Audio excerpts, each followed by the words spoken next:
facing the police every single day. Say hi, Andy. I'm recording you. I got you. Ocean City cops are not people. Yes, they are. You know what's really criminal? What's that? Those knee-high socks. I know, but that's what the brown shirts wore. The next thing that I've been talking about for 10 months is this darn sign ordinance. We're being sued in federal court as a responsibility as a business person and as a city council. I'd like to find out what our exposure is from the city attorney and how much we're spending on providing these cases, and is the city attorney qualified to go into federal court to fight these and the exorbitant costs. I've heard that in federal court you can be charged $125 an hour from the opposing side. So what the city's exposure on this? It makes us look bad. If you go down the rabbit hole, you could, we're trying with this ordinance to protect 16-year-olds from the F word. Well, now with the new DeSantis, don't say gay, will we protect 5-year-olds from gay signs and that?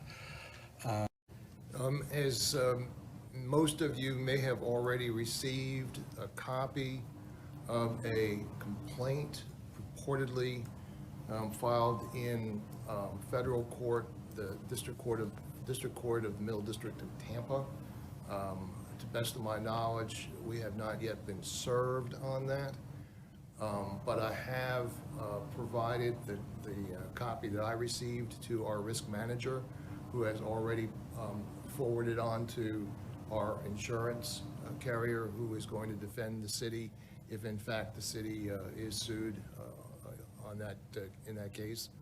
The gist of the complaint, as I quickly gleaned from the review, is challenging our sign code with respect to the definitions and the prohibition of obscenity, fighting words, and indecent language, as those terms have been defined by the U.S. Supreme Court. I won't comment any further on the merits of the case, but just kind of give you an overview of what they're challenging.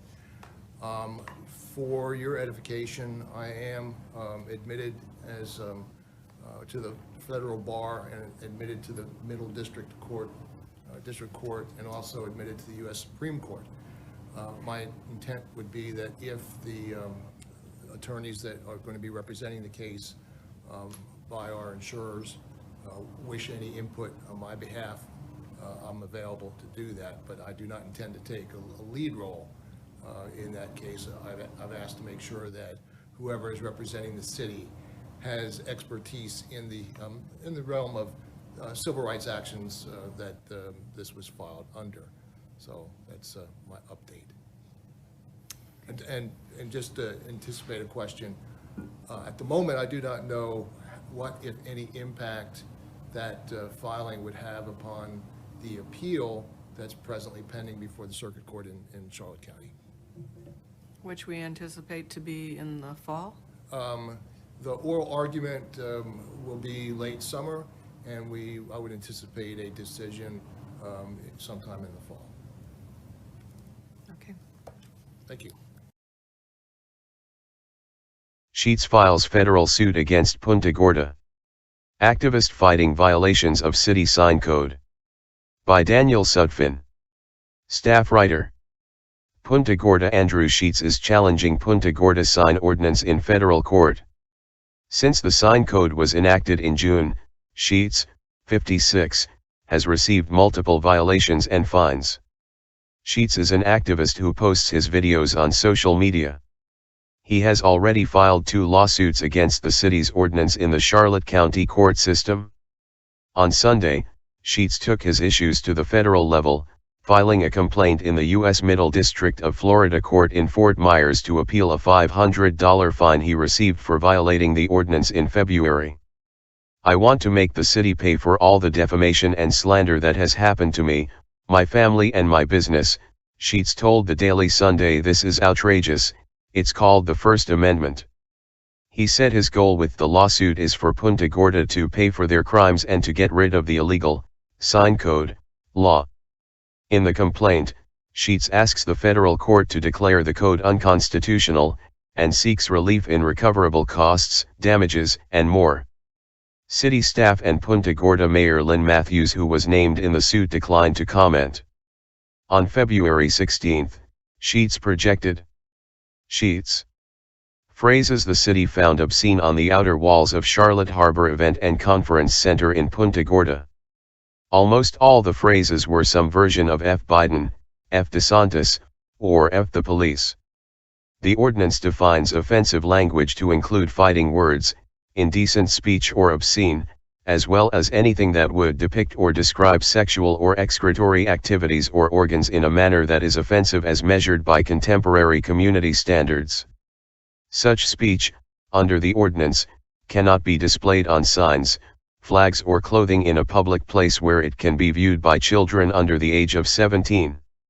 In the federal complaint, Sheets' attorney, Gary Edinger, wrote that the signs and messages Sheets displays at his protests and demonstrations, including the messages projected on February 16, are profane but not indecent, adding the word F was at no time used in a sexual context, but was employed as a means of expressing strong political feelings. Edinger wrote that the sign code is unconstitutionally vague on its face because the definitions of the terms obscene and indecent are so uncertain. He goes on to describe Sheets as a political activist who regularly makes use of profanity in the context of his political activities, making his speech more effective and memorable, and does not always use conventional signage, with physical presence. Instead, Sheets makes use of a laser projector which displays a changeable message using bright light, Edinger stated. Sheets, who previously ran as a write-in candidate for Charlotte County Sheriff, told the Daily Sun he believes a video projector is not specified in the ordinance. It was a video projector which is not under the sign law, Sheets told the Daily Sunday, and then the city illegally gives me a ticket for that. Each ticket is a lawsuit in itself, especially this ticket.